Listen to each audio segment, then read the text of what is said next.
Welcome back to the Howard Keating Show. We're going to continue our conversation with Randall Trautman, and he is the executive director of Techtown, a very important community, and it's very important to Detroit, and it's going to be the example of great success that other groups are going to be able to emulate throughout the United States. Please tell us about Techtown, Randall.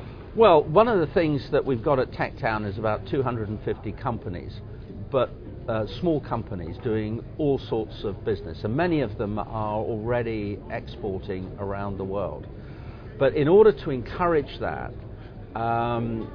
we persuaded the Mexican Department of the Economy to set up a permanent office at Techtown.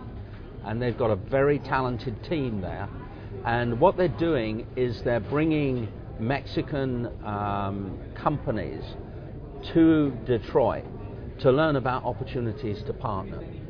At the same time, we're talking to them about opportunities to take American companies down into the Mexican market. By the same token, we're partnering with economic development folks and the University of Windsor in Canada to drive exports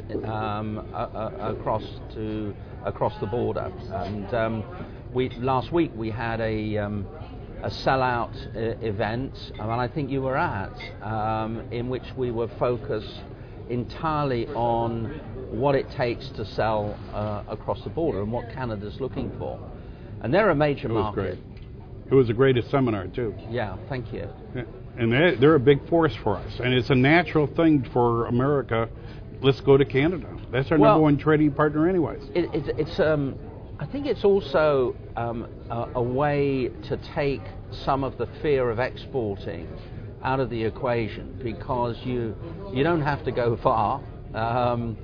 And the Canadians are very straightforward business people. Yeah. But it's nevertheless an export opportunity. You've got a different currency, you've got different laws, you've got different insurance issues. That's right. All of which Exim Bank and others can take care of. But it's a good way to get your feet wet. And we're looking at expanding that and having a permanent office across the border. So, great idea. And maybe also having a permanent office down in Mexico. That's great. Yeah, good. And doing that with other business incubators in southeast Michigan, so that we can collectively, if you like, prime potential exporters and then send them across where they're going to see a friendly face in an office in Toronto or wherever we decide. I think that's great. You know, earlier today, we had the ambassador from Indonesia on the show. Right. And he came up, he says, America, the great innovators, the great business people, the great leaders as far as inventions, ideas, and they've demonstrated courage in the past. And he was almost challenging.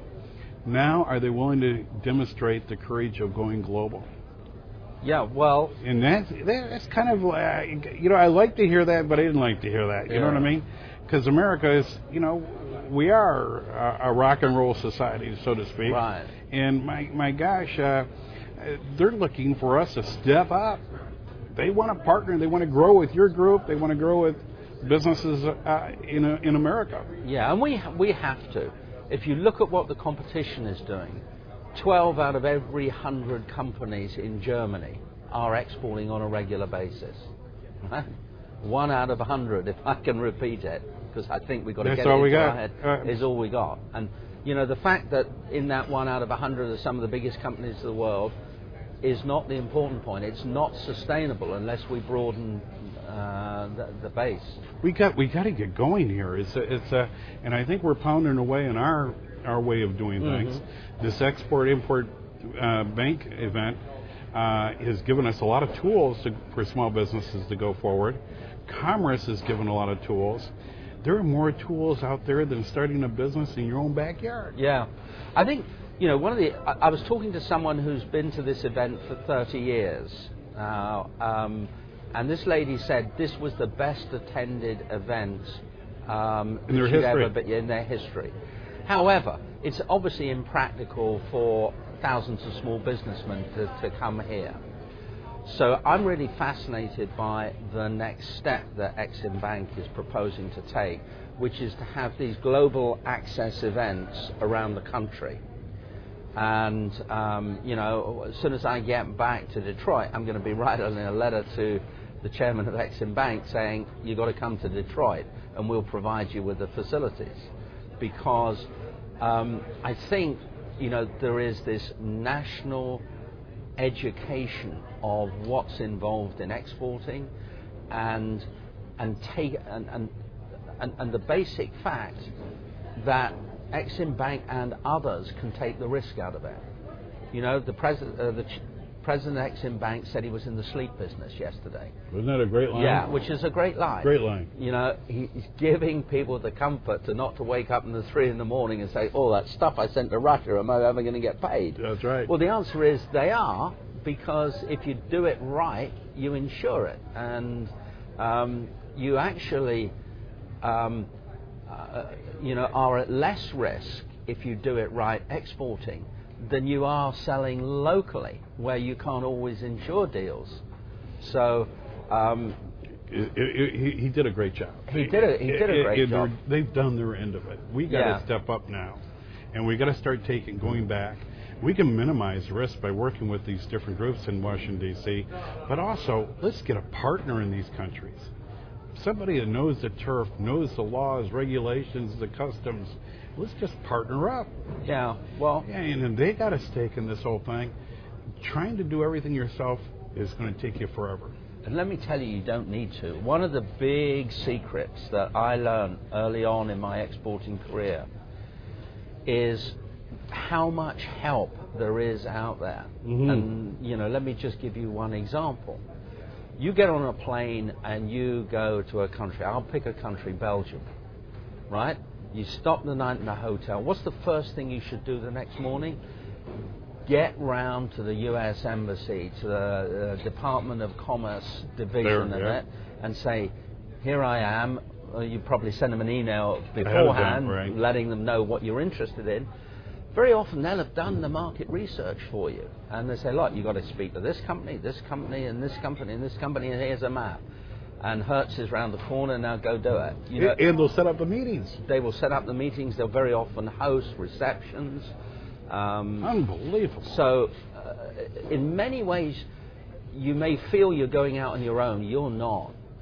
America, more than any other country in the world, has got trade and diplomatic ties with virtually every country, and is better staffed overseas, and is better able to do market research. I don't care where you're, Mongolia, there's probably a market for drainage pipes, right? No I'm doubt. Just inventing this. No doubt. But you can bet that you don't have to find that market yourself. The Department of State and the Department of Commerce and Trade will have done the research, and they'll know, what's out there and what you can bid for. Yep. And to put it, to bring back this competitive issue again, there was a senior Indian businessman talking, and he said that Chinese businessmen are now exporting to India, and so they're competitive with us. Sure they are. When we go out for those 2,000 hospitals or whatever it is, we can expect to find Chinese hospital suppliers competing with us. But it won't be just on price. It will be on a whole range of other things. Quality, delivery,